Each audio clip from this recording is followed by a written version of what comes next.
सुमतिभिरनुमेजं शुभ्रकाजं सखाजं सुखमजमनपाजं मुक्त्युपाजं विमाजं द्रहजमहममेजं ध्येजमम्नाजगेजं सदजमसदजेजं श्रीसहाजं भजेजं तपस्वाध्याय शुश्रूषा कृष्णपूजारतं मुनिं विश्वेशमिष्टदं वन्दे परिम्राट् चक्रवर्तिनं श्रीगुरुभ्यो नमः। हरिः ओम्।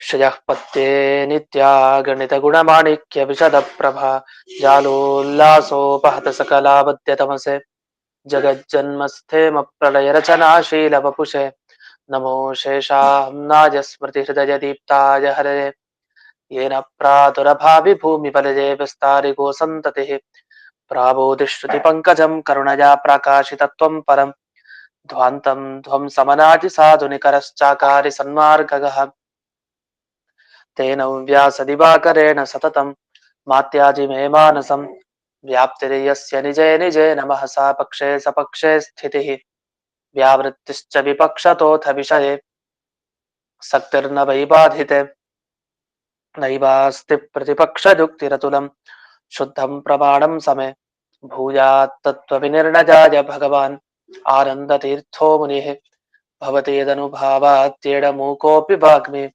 जडमतिरपि जन्तुर्जायते प्राज्ञमौलिः सकलवचनचेतो देवता भारती सा मम वचसि निधत्तां सन्निधिं मानसे च रमानिवासोचितवासभूमिः सन्न्यायरत्नावलिजन्मभूमिः वैराग्यभाग्यो मम पद्मनाभतीर्थामृताब्धिर्भवताद्विभूत्यै पदवाक्यप्रमाणज्ञान् प्रतिवादिमदच्छिदः श्रीमदक्षोभ्यतीर्थाख्यानुपतिष्ठे गुरून् मम श्रीमदानन्दतीर्थार्य सन्मनः सरसे भुवि अनुव्याख्याननलिने चञ्चरे कतिमे मनः न शब्दार्थो गाढाः न च निगमचर्चासु चतुराः न च न्याये प्रौढाः न च विदितवेद्या अपि वयं परं श्रीमत्पूर्णप्रमतिगुरुकारुण्यसरणिं प्रपन्नामान्याः स्मः किमपि च वदन्तोऽपि महताम् ॐ नारायणं निखिलपूर्णगुणैकदेहं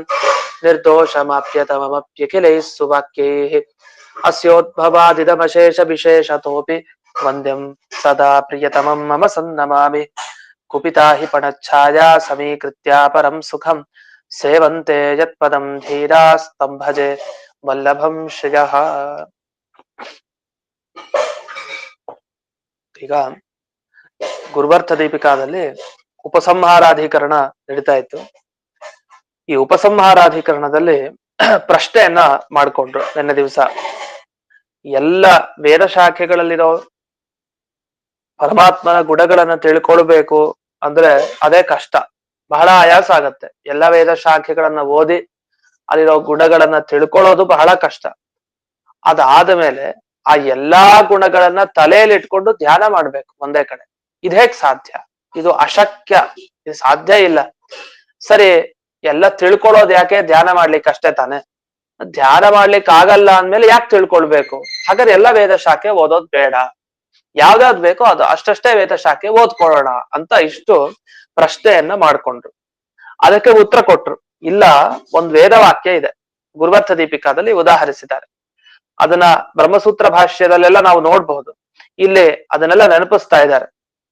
ಸರ್ವೇ ಗುಣಾ ಸರ್ವದಾಪಿ ಹ್ಯುಪಾಸ್ಯಾಃ ತೇನೈವ ವಿದ್ವಾನ್ ವಿಧಿಕೃತ ನಾನ್ಯಥಾ ಸ್ಯಾತ್ ಇತಿ ಶ್ರುತೇ. ಉದಾಹರಣೆ ಕೊಟ್ಟರು, ಆ ಶ್ರುತಿಯ ಉದಾಹರಣೆ ಮಾಡಿದ್ದಾರೆ. ಇದಕ್ಕೆ ಅರ್ಥ ಏನು? ಎಲ್ಲಾ ದೇವರ ಗುಣಗಳನ್ನ ಯಾವಾಗ್ಲೂ ಉಪಾಸನೆ ಮಾಡ್ಬೇಕು ಅಂತಂದ್ರು. ಓಹೋ, ಎಲ್ಲಾ ಗುಣಗಳನ್ನ ಯಾವಾಗ್ಲೂ ಉಪಾಸನೆ ಮಾಡಿ ಧ್ಯಾನ ಮಾಡಿ ಅಂತ ಹೇಳಿದ್ದಾರೆ. ಹಾಗಾದ್ರೆ ಎಲ್ಲಾ ವೇದ ಶಾಖೆ ಅಧ್ಯಯನ ಮಾಡ್ಲೇಬೇಕು. ಅದರಲ್ಲಿ ಬರುವಂತಹ ಗುಣಗಳನ್ನ ತಿಳ್ಕೊಂಡು ಅದನ್ನೆಲ್ಲ ನಮ್ಮ ಒಂದೇ ಬುದ್ಧಿಯಲ್ಲಿ ಅಷ್ಟನ್ನು ಸಂಗ್ರಹ ಮಾಡಿ ಧ್ಯಾನ ಮಾಡಿ ಆಗಲೇ. ಯಾಕೆಂದ್ರೆ ಹೀಗ್ ಮಾಡದೇ ಇದ್ರೆ ಅವನು ವಿಧಿಕೃತ ನ ಸ್ಯಾತ್, ವೇದವಾಕ್ಯ ವಿರುದ್ಧವಾಗಿ ನಡೆದಾಗ ಆಯ್ತು. ಅವನು ಏನ್ ಮಾಡ್ಬೇಕು, ವೇದವಾಕ್ಯ ಹೇಳಿದೆ ಅದಕ್ಕೆ ವಿರುದ್ಧವಾಗಿ ನಡ್ಕೊಂಡಾಗ ಆಯ್ತು. ಅದರಿಂದ ಯಾವ ಅಪರೋಕ್ಷ ಜ್ಞಾನಿ ಇದ್ದಾನೆ ವಿದ್ವಾನ್, ಆ ಅಪರೋಕ್ಷ ಜ್ಞಾನಿ ತಾನು ಹೀಗೆ ಮಾಡಿದ್ರೆ ಮಾತ್ರ ಅವನು ವೇದ ವಾಕ್ಯದ ಆ ಮಾತಿಗೆ ನಡೆದುಕೊಂಡಾಗಾಯ್ತು, ವೇದದ ಮಾತಿಗೆ ನಡೆದುಕೊಂಡಾಗಾಯ್ತು. ಇಲ್ಲ ಅದಕ್ಕೆ ವಿರುದ್ಧವಾಗಿ ನಡೆದಾಗಾಯ್ತು, ಅವಾಗ ವಿಹಿತ ಕ್ರಿಯಾಲೋಪ. ವೇದದಲ್ಲಿ ಸಂಧ್ಯಾ ವಂದನೆ ಮಾಡ್ಬೇಕು ಅಂತ ಹೇಳಿದ್ದಾರೆ. ಸಂಧ್ಯಾ ವಂದನೆಯನ್ನ ಮಾಡದೇ ಇದ್ರೆ ವೇದ ವಿರುದ್ಧವಾಗಿ ನಾವು ಮಾಡ್ದಾಗಾಯ್ತು, ವಿಹಿತ ಕ್ರಿಯಾಲೋಪ ಮಾಡಿದ್ವಿ, ಸಂಧ್ಯಾ ವಂದನೆ ಮಾಡ್ಲಿಲ್ಲ. ಆದ್ರಿಂದ ವೇದ ವಾಕ್ಯ ಹೇಳಿದ್ದನ್ನ ನಾವು ಮಾಡದೇ ಇದ್ರೆ ಆಗ ವೇದ ವಾಕ್ಯಕ್ಕೆ ವಿರುದ್ಧವಾಗಿ ನಾವು ನಡ್ಕೊಂಡ ಹಾಗಾಯ್ತು. ಆದ್ರಿಂದ ಗುಣ ಉಪಸಂಹಾರ ಮಾಡ್ಲೇಬೇಕು. ಗುಣ ಉಪಸಂಹಾರ ಅಂದ್ರೆ ಚೆನ್ನಾಗಿ ನಮ್ ತಲೆಯಲ್ಲಿ ಇರ್ಬೇಕು. ಗುಣ ಉಪಸಂಹಾರ ಅಂದ್ರೆ ವೇದದಲ್ಲಿ ಬರುವಂತ ಎಲ್ಲಾ ಗುಣಗಳನ್ನ ನಮ್ಮ ತಲೆಯಲ್ಲಿ ಇಟ್ಟುಕೊಂಡು, ಅಷ್ಟೂ ಗುಣಗಳನ್ನ ಒಟ್ಟಿಗೆ ಇಟ್ಟುಕೊಂಡು ಭಗವಂತನ ಬಗ್ಗೆ ಧ್ಯಾನ ಮಾಡು. ಇದನ್ನು ಉಪಸಂಹಾರ ಅನ್ನೋ ಶಬ್ದದ ಅರ್ಥವನ್ನಾಗಿ ತಿಳಿಸ್ತಾರೆ. ಹಾಗಾದ್ರೆ ಹೇಗ್ ಸಾಧ್ಯ ಇವೆಲ್ಲ? ಅದಕ್ಕೆ ಹೇಳ್ತಾರೆ, ನೀವು ವೇದದಲ್ಲಿ ಹೇಳಿದ ವಿಷಯ ನೀವು ರಕ್ಷಣೆ ಮಾಡ್ಬೇಕಾ, ಅದನ್ನ ನಾವು ಪಾಲಿಸ್ಬೇಕಾ? ಆಗ ಒಂದ್ ಕೆಲ್ಸ ಮಾಡಿ. ಏನು? ಸರ್ವಜ್ಞ ಗುರು ಪ್ರಸಾದೇನ ಅಶಕ್ಯಮಪಿ ತತ್ ಸುಶಕಮೇವ. ಅದಕ್ಕೆ ಉತ್ತರ ಕೊಡ್ತಾರೆ, ವಿಧಿ ಕ್ರಿಯಾ ಏವ. ಮಾಡ್ಲೇಬೇಕು. ಯಾಕೆ ಅಂದ್ರೆ ಸರ್ವಜ್ಞರಾದ ಒಬ್ರು ಗುರುಗಳು ಸಿಕ್ಕಿದ್ರೆ ಅವರ ಅನುಗ್ರಹ ಮಾಡಿದ್ರೆ ಸಾಕಲ್ಲ. ಏನೇನು ಅಶಕ್ಯನೋ, ಏನೇ ನಮ್ ಕೈಲಿ ಸಾಧ್ಯ ಇಲ್ಲ ಅಂತ ನಾವ್ ಅನ್ಕೊಳ್ತೀವೋ ತತ್ ಸುಶಕಮೇವ, ಅದೆಲ್ಲ ಮಾಡ್ಲಿಕ್ಕೆ ಆಗೇ ಆಗತ್ತೆ. ಆದ್ರೆ ಸರ್ವಜ್ಞ ಗುರು ಪ್ರಸಾದ ಆಗ್ಬೇಕು.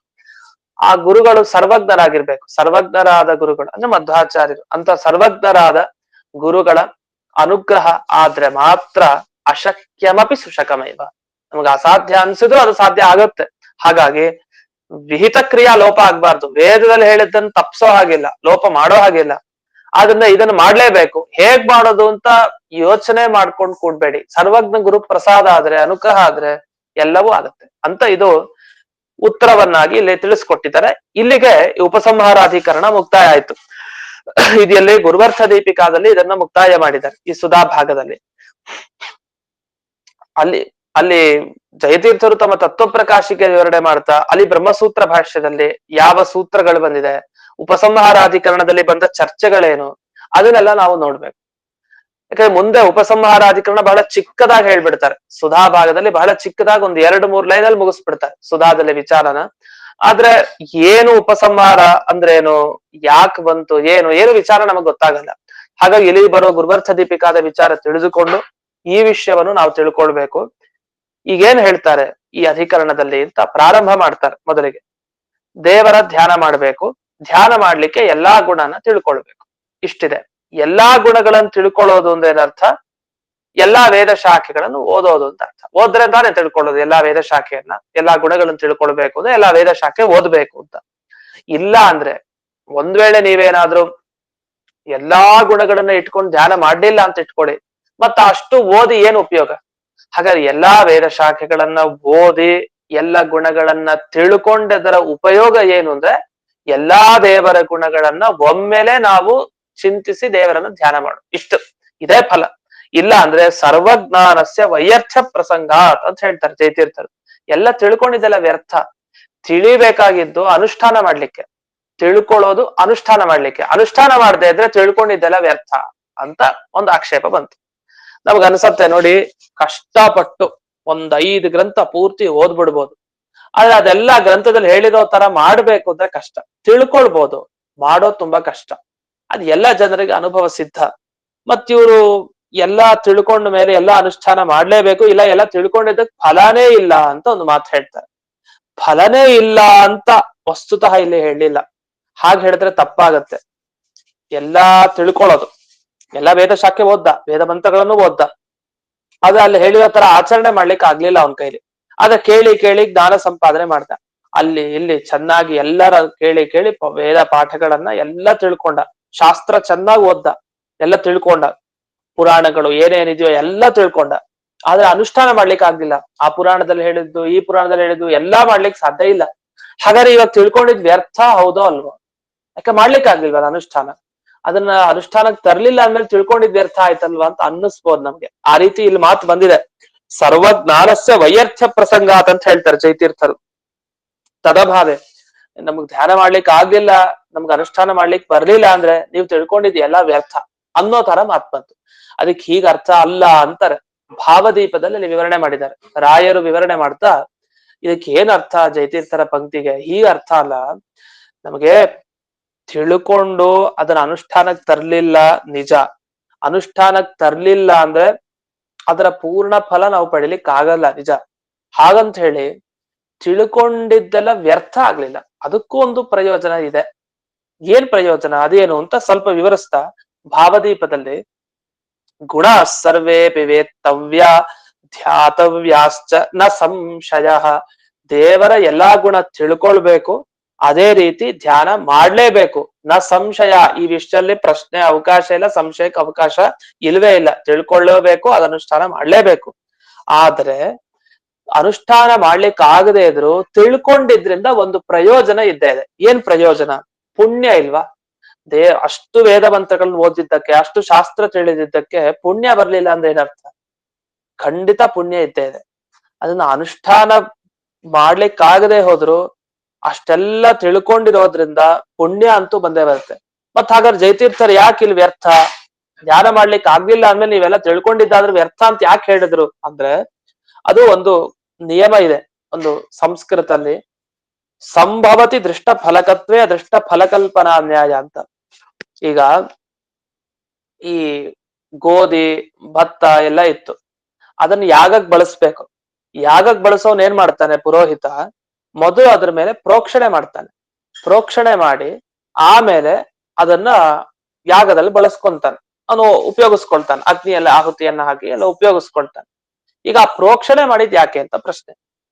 ಪ್ರೋಕ್ಷಣೆ ಯಾಕೆ ಮಾಡ್ಬೇಕು? ಪ್ರೋಕ್ಷಣೆ ಮಾಡಿದ್ ಯಾಕೆ ಅಂದ್ರೆ ಒಬ್ರು ಹೇಳಿದ್ರು, ಇಲ್ಲ ಪುಣ್ಯ ಉತ್ಪತ್ತಿ. ಪ್ರೋಕ್ಷಣೆ ಮಾಡೋದ್ರಿಂದ ಆ ಭತ್ತ, ಆ ಪ್ರೋಕ್ಷಣೆ ಮಾಡಿದ ಭತ್ತ ಏನಿದೆಯಲ್ಲ ಅದನ್ನ ಯಾಗದಲ್ಲಿ ಹಾಕಿದಾಗ ನಮಗೊಂದು ಪುಣ್ಯ ಬರುತ್ತೆ, ಅದಕ್ಕೆ ಅಂತ ಒಬ್ಬ ಅಂದ. ಯಾಕೆ ಅಂದ್ರೆ ಬರೀ ಭತ್ತವನ್ನ ಹಾಕಿದ್ರೆ ಬೆಂಕಿಗೆ ಏನು ಪುಣ್ಯ ಬರಲ್ಲ, ಎಲ್ಲೋ ಅಂಗಡಿ ತಗೊಬಂದು ದಡಾರ್ ಅಂತ ಹಾಗೆ ಹಾಕ್ಬಿಟ್ರೆ ಪುಣ್ಯ ಬರುತ್ತ? ಬಂದು ಅದಕ್ಕೊಂದು ಪ್ರೋಕ್ಷಣೆ ಮಾಡಿದ್ಮೇಲೆ ಅದು ಪವಿತ್ರ ಆಯ್ತು. ಪವಿತ್ರವಾದ ವಸ್ತುವನ್ನ ಹೋಮದಲ್ಲಿ ಹಾಕಿದ್ರೆ ಒಂದು ಪುಣ್ಯ ಬರುತ್ತೆ, ಯಾಕಂದ್ರೆ ಶುದ್ಧ ಆಗ್ಬೇಕು ಅಂತ. ಸಾಮಾನ್ಯವಾಗಿ ಏನಂತಾರೆ ಎಲ್ರು, ಇದು ಕಾಣದೇ ಇರೋದ್ ಪುಣ್ಯ. ಇದು ಏನಿದು ಪ್ರೋಕ್ಷಣೆ ಮಾಡಿದ್ರಿಂದ ಅದು ಪವಿತ್ರ ಆಯ್ತು ವಸ್ತು, ಪವಿತ್ರ ಆಗಿದ್ದಕ್ಕೆ ಅದು ಪುಣ್ಯ ಬರುತ್ತೆ ನಮಗೆ ಆ ಆಹುತಿಯಲ್ಲಿ ಹಾಕಿ, ಇದು ಆಹುತಿ ರೂಪವಾಗಿ ಹಾಕಿದ್ರೆ ಅಂತ. ಮೊದಲು ಏನ್ ಕಾಣುತ್ತೆ, ನೀರನ್ನು ಹಾಕಿ ಪ್ರೋಕ್ಷಣೆ ಮಾಡ್ತಾರೆ ಅಂದ್ರೆ ಏನರ್ಥ, ಅಲ್ಲಿ ಮೇಲ್ ಕೊಳೆ ಏನಾರು ಕೂತಿದ್ರೆ ಅದು ಹೋಗತ್ತೆ ಅಂತ ಅರ್ಥ, ಶುದ್ಧ ಆಗತ್ತೆ. ಅಶುದ್ಧವಾದ ವಸ್ತುವನ್ನ ಹಾಕ್ಬೇಕು ಇಷ್ಟೇ. ಬಿಟ್ರೆ ಶುದ್ಧವಾದ ವಸ್ತುವನ್ನ ಹಾಕ್ಬೇಕು ಅಂತ ಇಷ್ಟೇ ಶುದ್ಧ ಆಗತ್ತೆ ಅಂತ ಇಷ್ಟು ಗೊತ್ತಾಯ್ತು ಹೊರತು ಅದು ಏನೋ ಪ್ರೋಕ್ಷಣೆ ಮಾಡಿದ ಭತ್ತ ಬಳಸ್ಕೊಂಡು ಹಾಕಿದಲ್ಲಿ ಒಂದು ಪುಣ್ಯ ಬರುತ್ತೆ ಇದೆಲ್ಲ ಕಾಣಿಸ್ತಾ ಇರೋದು. ಮೊದಲು ಕಣ್ಣಿಗೆ ಏನ್ ಕಾಣುತ್ತಲ್ಲ ಆ ಫಲನ್ ಹೇಳ್ಬೇಕು. ಈಗ ಓದೋದಕ್ಕೆ ಏನ್ ಫಲ, ಈಗ ಶಾಸ್ತ್ರಾಧ್ಯಯನ ಮಾಡೋದಕ್ಕೆ ಏನ್ ಫಲ ಅಂತ ಒಬ್ರು ಕೇಳಿದ್ರು ಅನ್ಕೊಂಡು, ಅಥವಾ ವೇದ ಮಂತ್ರ ಓದಿದ್ರಿ ಇದೆಲ್ಲ ತಿಳ್ಕೊಂಡಿದ್ದಕ್ಕೆ ಏನ್ ಫಲ? ಎಲ್ಲ ವೇದ ಮಂತ್ರ ಓದಿದ್ವಿ, ಭಾಗವತ ಓದಿದ್ವಿ, ಸುಧಾ ಓದಿದ್ವಿ, ಏನ್ ಫಲ? ಒಬ್ಬ ಹೇಳ್ದ ಮೋಕ್ಷ ಫಲ ಅಂತ ಹೇಳಿ. ಮೋಕ್ಷ ಸಿಗೋದು ಆಮೇಲೆ ಸಿಗ್ಬೋದು, ನಿಜ. ಅದು ಯಾವ್ದೋ ಒಂದು ಕಾಲಾಂತರದಲ್ಲಿ ಸಿಗ್ಬೋದು, ಇಲ್ಲ ಅಂತಲ್ಲ. ಆದ್ರೆ ಶಾಸ್ತ್ರ ಅಧ್ಯಯನ ಮಾಡಿದ್ದಕ್ಕೆ ಏನ್ ಫಲ ಅಂತ ಪ್ರಶ್ನೆ ಮಾಡಿದಾಗ, ವೇದ ಅಧ್ಯಯನ ಮಾಡಿದ್ದಕ್ಕೆ ಏನ್ ಫಲ ಅಂತ ಕೇಳಿದಾಗ ತಕ್ಷಣ ಅವನು ಮೋಕ್ಷ ಅಂತ ಹೇಳಿದ್ರೆ ನಕ್ ಬಿಡ್ತಾನೆ. ಏನ್ ಮೋಕ್ಷ, ಹೆಂಗ್ ಸಾಧ್ಯ ಅಂತ. ವಸ್ತುಸ್ಥಿತಿ ಮೋಕ್ಷ ಫಲ, ಅದನ್ನ ಒಪ್ಕೊಳ್ತೀವಿ. ಆದ್ರೆ ನೇರವಾಗಿ ಸಿಗೋ ಫಲ ಏನು? ನಾವೀಗ ಶ್ಲೋಕ ಓದ್ತೀವಿ, ಈ ವಿಷಯ ಕೇಳಿದಾಗ ಏನ್ ಜ್ಞಾನ ಬರುತ್ತೆ, ಏನು ಫಲ ಬರುತ್ತೆ? ನಮಗೆ ಜ್ಞಾನ ಬರುತ್ತೆ. ಮೊದಲು ಜ್ಞಾನನೇ ಫಲ ಅಂತ ಹೇಳ್ತಾರೆ. ಹಾಗಾದ್ರೆ ದೃಷ್ಟ ಫಲ, ತಕ್ಷಣನೇ ನಮಗೆ ಅನುಭವಕ್ಕೆ ಬಂದ ಫಲ, ಪ್ರಯೋಜನ ಏನು ಅಂದ್ರೆ, ವೇದ ಮಂತ್ರಗಳು ಓದಿದಾಗ ನಮಗೆ ಜ್ಞಾನ ಬಂತು, ಹಾಗೆ ಶಾಸ್ತ್ರ ಓದಿದಾಗ ಜ್ಞಾನ ಬಂತು. ಜ್ಞಾನ ಬಂದ ಮೇಲೆ ಅದು ದೇವರ ಅನುಗ್ರಹ ಆಗಿ ಮೋಕ್ಷ ಸಿಗೋದು ಅದು ಇನ್ನೂ ದೂರ. ಅಂತೂ ಶಾಸ್ತ್ರಾಧ್ಯಯನ ಮಾಡಿದ್ರೆ ಕೊನೆ ಫಲ ಅದೇ ಮೋಕ್ಷನೇ, ಅದರೇನ್ ಸಂಶಯ ಇಲ್ಲ.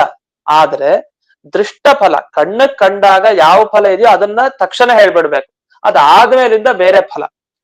ಈಗ ಗ್ರಂಥ ಒಬ್ಬ ಬರೀತಾನೆ, ಮೊದಲಿಗೆ ಮಂಗಳಾಚರಣೆ ಮಾಡ್ತಾನೆ. ಮಂಗಳಾಚರಣೆ ಮಾಡಿರೋದು ಯಾಕೆ ಅಂದ್ರೆ ದೇವ್ರ ನಮಸ್ಕಾರ, ಗುರುಗಳಿಗೆ ನಮಸ್ಕಾರ ಎಲ್ಲ ಮಾಡ್ತಾನೆ. ಆಮೇಲೆ ಗ್ರಂಥ ಬರೀಲಿಕ್ಕೆ ಶುರು ಮಾಡ್ತಾನೆ. ಒಬ್ಬ ಹೇಳ್ದ, ಇಲ್ಲ ಇದೆಲ್ಲ ಮಾಡಿದ್ರೆ ತುಂಬಾ ಪುಣ್ಯ ಬರುತ್ತೆ, ಅದಕ್ಕೆ ಇವ್ನು ಮಾಡಿದ್ದಾನೆ. ನಗ್ತಾನ ಒಬ್ಬ, ಇದೆಲ್ಲ ಮಾಡಿದ್ರೆ ಪುಣ್ಯ ಬರುತ್ತೆ ಅನ್ನೋ ದೃಷ್ಟಿನ ಇಟ್ಕೊಂಡ್ ಮಾಡ್ಲಿಲ್ಲ. ಇದೆಲ್ಲ ಮಾಡಿದಾಗ ಗ್ರಂಥ ಮುಗಿಯತ್ತೆ ಅಂತ ಅವನ ಭಾವನೆ. ಗ್ರಂಥ ಮುಗಿಲಿಕ್ಕೆ ಅವನು ಇದೆಲ್ಲ ಮಂಗಳಾಚರಣೆ ಮಾಡಿದ್ದು, ಅದನ್ನ ಹೇಳ್ಬೇಕು ಹೊರತು ಪುಣ್ಯ ಬರುತ್ತೆ ಅದಕ್ಕೋಸ್ಕರ ಹಾಗಾದ್ರೆ ಮಂಗಳಾಚರಣೆ ಯಾಕೆ ಮಾಡ್ಬೇಕು? ಒಂದ್ ದೇವ್ರ ನಮಸ್ಕಾರ ಹಾಕು ಬರ್ಬೋದಿತ್ತು, ದೇವರ ಸ್ಮರಣೆ ಇನ್ನೇನೋ ಮಾಡ್ಬೋದಿತ್ತು. ಗ್ರಂಥ ಮಂಗಳಾಚರಣೆ ಅಂತ ಸ್ಪಷ್ಟವಾಗಿ ಅವನು ಅದನ್ನ ಶ್ಲೋಕಗಳನ್ನ ಬರೆದು ಇಷ್ಟನ್ನೆಲ್ಲ ಯಾಕೆ ಮಾಡ್ಬೇಕು? ಇದೆಲ್ಲ ಮಾಡಿದ್ರ ಉದ್ದೇಶ ಆ ಕೂಡ್ಲೆ ತಾನು ಅನ್ಕೊಂಡಿರೋ ಗ್ರಂಥ ಮುಗಿಬೇಕು ನಿರ್ವಿಘ್ನವಾಗಿ, ಅದಕ್ಕೋಸ್ಕರ ಮಾಡಿದ್ದಾನೆ. ಎಲ್ಲೇ ಆಗ್ಲಿ ನಾವು ದೇವ್ರ ನಮಸ್ಕಾರ ಹಾಕ್ತಿವಿ ಅಂದ್ರೆ ಅದಕ್ಕೇನ್ ಪ್ರಯೋಜನ? ನಾವೇನೋ ಅನ್ಕೊಂಡಿರ್ತೀವಿ ಮನಸ್ಸಲ್ಲಿ ಅದ್ ನೆರವೇರ್ಬೇಕು ಅಂತ ಅರ್ಥ. ಇಲ್ಲ ಇಲ್ಲ ನಮಸ್ಕಾರ ಅಥವಾ ಪುಣ್ಯ ಬರ್ಲಿಕ್ಕೆ ನಮಸ್ಕಾರ ಅಂತ ಯಾರು ಹೇಳ್ತಾರ? ಅದೃಷ್ಟ ಫಲ. ಯಾವ್ದು ಈಗ ಕಣ್ಣಕ್ ಕಾಣುತ್ತೋ ದೃಷ್ಟವಾದ ಫಲ ಅದನ್ನ ಕಲ್ಪನೆ ಮಾಡ್ಬೇಕು ಹೊರತು ಕಾಣದೇ ಇರೋ ಯಾವ್ದೋ ಒಂದು ಫಲ ಹೇಳೋದ ಅಂತ. ಹೀಗೊಂದು ಶಾಸ್ತ್ರದಲ್ಲೊಂದು ನಿಯಮ ಇದೆ. ಆ ನಿಯಮವನ್ನ ತಂದುಕೊಂಡು ಇಲ್ಲೇ ಆಕ್ಷೇಪ ಮಾಡಿದ್ದಾರೆ ಜಯತೀರ್ಥರು ತಾವು ಪ್ರಶ್ನಿಸ್ಕೊಂಡು. ಏನಂತ? ಎಲ್ಲಾ ಗುಣಗಳನ್ನ ತಿಳ್ಕೊಳ್ಳೋದು ಯಾಕೆ? ತಿಳ್ಕೊಳ್ಳೋದು ಧ್ಯಾನ ಮಾಡ್ಲಿಕ್ಕೆ. ಹಾಗಾದ್ರೆ ಧ್ಯಾನ ಮಾಡ್ಲಿಕ್ಕೆ ಆಗ್ಲಿಲ್ಲ ಅಂದ್ರೆ ಎಲ್ಲಾ ಗುಣ ತಿಳ್ಕೊಂಡಿದ್ ಏನಕ್ಕೆ? ವ್ಯರ್ಥ ಅಲ್ವಾ ಅಂತ ಇಷ್ಟೇ ಪ್ರಶ್ನೆ ಮಾಡಿದ್ದು. ಅದನ್ನ ಪುಣ್ಯ ಬರಲ್ಲ ಅಂತ ಜಯತೀರ್ಥರು ಹೇಳಿಲ್ಲ. ಖಂಡಿತ ಎಲ್ಲ ಭಗವಂತನ ಆ ಗುಣಗಳನ್ನ ವೇದ ಶಾಖೆಗಳನ್ನ ಓದಿ ತಿಳ್ಕೊಂಡಾಗ ಪುಣ್ಯ ಬಂದೇ ಬರುತ್ತೆ. ಆದ್ರೆ ಅನುಷ್ಠಾನ ಧ್ಯಾನಕ್ಕೇನು ಉಪಯೋಗ ಆಗ್ಲಿಲ್ವಲ್ಲ ಅಂತ, ಧ್ಯಾನಕ್ಕೆ ಉಪಯೋಗಿ ಆಗ್ಲಿಲ್ವಲ್ಲ ಅಂತ ಅಷ್ಟೇ ಪ್ರಶ್ನೆ. ಆದ್ರಿಂದ ಅದಕ್ಕೆ ಸಾರ್ಥಕ ಅಲ್ವಲ್ಲ ಅಂತ ಈ ಅರ್ಥದಲ್ಲಿ ಕೇಳಿದ್ದು ಹೊರತು ಸರ್ವಥಾ ವ್ಯರ್ಥ ಅಂತ ಹೇಳಿಲ್ಲ. ಅದನ್ನ ಸಕಲ ವೇದ ಶಾಖೆಗಳ ಅಧ್ಯಯನ ಮಾಡ್ಲೇಬೇಕು. ಅದು ಯಥಾಶಕ್ತಿ ಅಂತ ಹಿಂದೆ ಹೇಳಿದಂತೆ ತಮ್ಮ ತಮ್ಮ ಶಕ್ತಿಗನುಗುಣವಾಗಿ ಸಾಧ್ಯ. ಶಕ್ತಿ ಮೀರಿ ಯಾವುದು ಸಾಧ್ಯ ಇಲ್ಲ.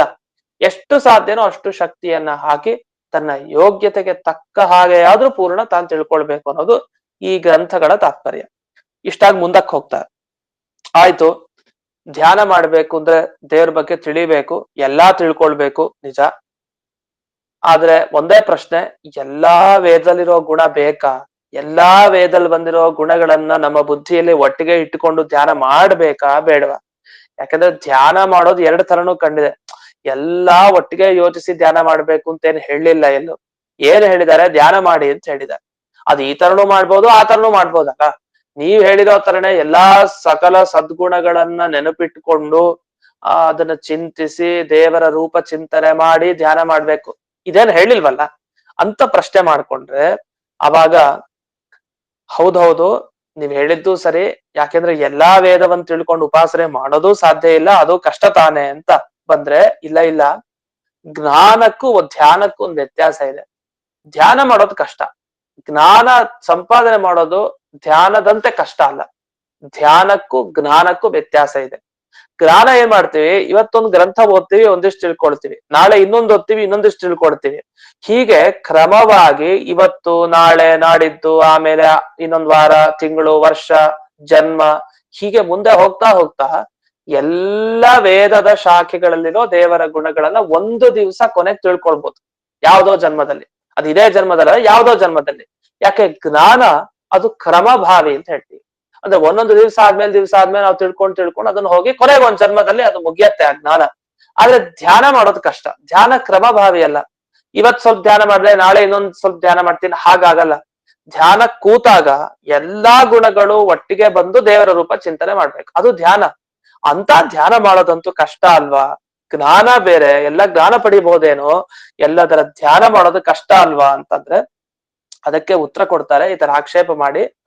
ಆ ಬ್ರಹ್ಮಸೂತ್ರ ಹೀಗಿದೆ: ಓಂ ಉಪಸಂಹಾರೋ ಅರ್ಥಾಭೇದಾತ್ ವಿಧಿಶೇಷವತ್ ಸಮಾನೇಚ ಓಂ ಅಂತ ಬ್ರಹ್ಮಸೂತ್ರ. ಈ ಬ್ರಹ್ಮಸೂತ್ರ ಒಂದೊಂದು ಕೂಡ ವಿಶೇಷ ಏನಂದ್ರೆ, ಸಾವಿರಾರು ಬಾರಿ ಗಾಯತ್ರಿ ಮಂತ್ರ ಜಪ ಮಾಡಿದ್ರೆ ಏನು ಫಲನೋ ಒಂದು ಬ್ರಹ್ಮಸೂತ್ರ ಹೇಳಿದ್ರೆ ಅಷ್ಟು ಫಲ ಸಿಗುತ್ತೆ. ಅಷ್ಟು ವಿಶೇಷ ಬ್ರಹ್ಮಸೂತ್ರಗಳಿಗೆ. ನಾವ್ ಎಷ್ಟು ಬ್ರಹ್ಮಸೂತ್ರ ಉಚ್ಚಾರಣೆ ಮಾಡ್ತೀವೋ, ಎಷ್ಟು ಬ್ರಹ್ಮಸೂತ್ರಗಳ ಬಗ್ಗೆ ಹೇಳ್ತೀವೋ, ಸಾವಿರಾರು ಬಾರಿ, ಸಾವಿರ ಅಂತ ಸುಮ್ನೆ ಹೇಳಿದ್ದಾರೆ, ಸಹಸ್ರ ಅಂತ, ಸಹಸ್ರ ಗಾಯತ್ರಿ ಜಪ ತುಲ್ಯ ಅಂತ ಹೇಳ್ತಾರೆ. ಅದು ಸಾವಿರಾರು ಬಾರಿ ಗಾಯತ್ರಿ ಮಂತ್ರ ಜಪ ಮಾಡಿದಾಗ ಫಲ ಏನು ಸಿಗತ್ತೋ ಆ ಫಲ ಒಮ್ಮೆ ಬ್ರಹ್ಮಸೂತ್ರ ಹೇಳೋದ್ರಿಂದ ಸಿಗತ್ತಂತೆ, ಅಷ್ಟು ಪುಣ್ಯ. ಆ ಬ್ರಹ್ಮಸೂತ್ರದ ಅರ್ಥ ಏನು ಅಂದ್ರೆ ಉಪಸಂಹಾರ.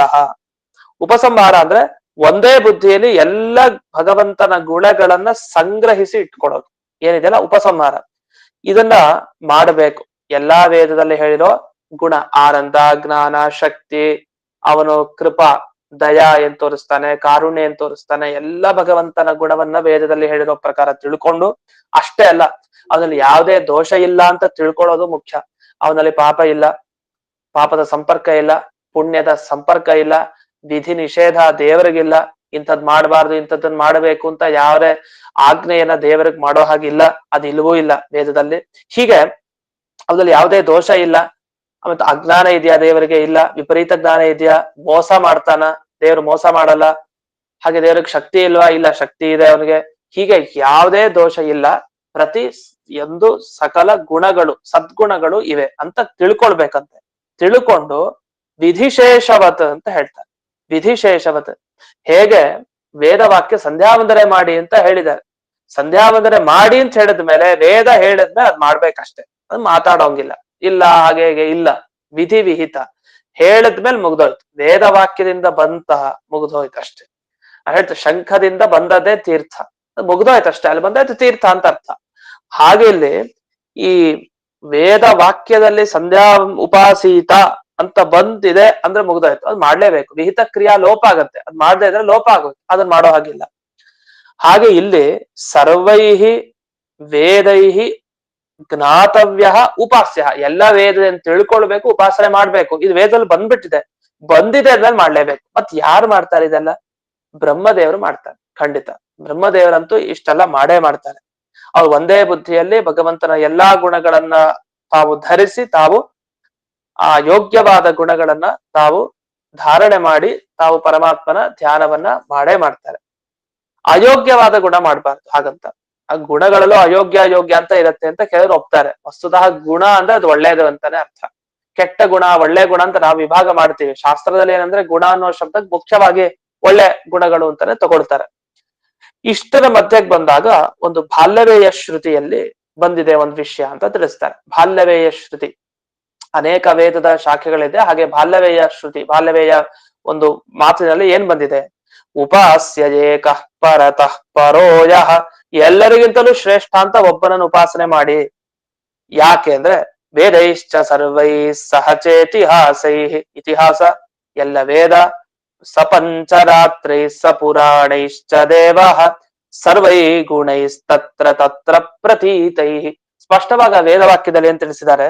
ಸಕಲ ವೇದ, ಸಕಲ ಇತಿಹಾಸ, ಸಮಗ್ರ ಪಂಚರಾತ್ರ, ಸಮಗ್ರ ಪುರಾಣಗಳು ಅಷ್ಟೇ ಅಲ್ಲ, ಇನ್ ಬೇರೆ ಬೇರೆ ಕಡೆ ಎಲ್ಲೆಲ್ಲಿ ದೇವರ ಗುಣಗಳನ್ನ ಕಾಣ್ತಿರೋ ತಿಳ್ಕೊಳ್ತಿರೋ ಆ ಎಲ್ಲದರಿಂದಲೂ ಭಗವಂತನನ್ನ ಸರ್ವೋತ್ತಮ ಅಂತ ಚಿಂತಿಸಿ ಉಪಾಸನೆ ಮಾಡಿ ಅಂತ ಸ್ಪಷ್ಟ ಹೇಳಿದ. ಹೇಳಿದ್ಮೇಲೆ ಮುಗ್ದಾಯ್ತು, ಅದ್ರ ಬಗ್ಗೆ ಸಂಕೋಚ ಮಾಡೋ ಹಾಗಿಲ್ಲ. ಇದು ಹಾಗೆ ಹೀಗೆ ಇಲ್ಲ, ಮಾಡ್ಲೇಬೇಕು, ಯಥಾಶಕ್ತಿ ಮಾಡ್ಬೇಕು, ನಾವ್ ಅನ್ವಯಿಸ್ಕೊಳ್ಬೇಕಷ್ಟೆ. ಅದನ್ನ ಇಲ್ಲಿ ಮುಂದೆ ತಿಳಿಸ್ತಾ ಹೋಗ್ತಾರೆ. ಇನ್ನೂ ಅನೇಕ ಪ್ರಶ್ನೆಗಳಿದೆ, ಆ ಪ್ರಶ್ನೆಗಳನ್ನ ಮಾಡಿಕೊಂಡು ಅದಕ್ಕೇನು ಉತ್ತರ ಅನ್ನೋದನ್ನ ಮುಂದೆ ಹೇಳ್ತಾರೆ. ಅದನ್ನ ನಾಳೆ ದಿವಸ ನೋಡೋಣ ಅಂತ ಹೇಳ್ತಾ ಇಂದಿನ ಪಾಠವನ್ನ ಅಸ್ಮದ್ ಗುರುವಂತರ್ಗತ ವ್ಯಾಸತೀರ್ಥ ಗುರುವಂತರ್ಗತ ಭಾರತೀಯ ರಮಣ ಮುಖ್ಯ ಪ್ರಾಣ ಅಂತರ್ಗತ ಶ್ರೀಮನ್ ಮೂಲ ಗೋಪಾಲಕೃಷ್ಣನಿಗೆ ಅರ್ಪಣೆ ಮಾಡ್ತೀನಿ.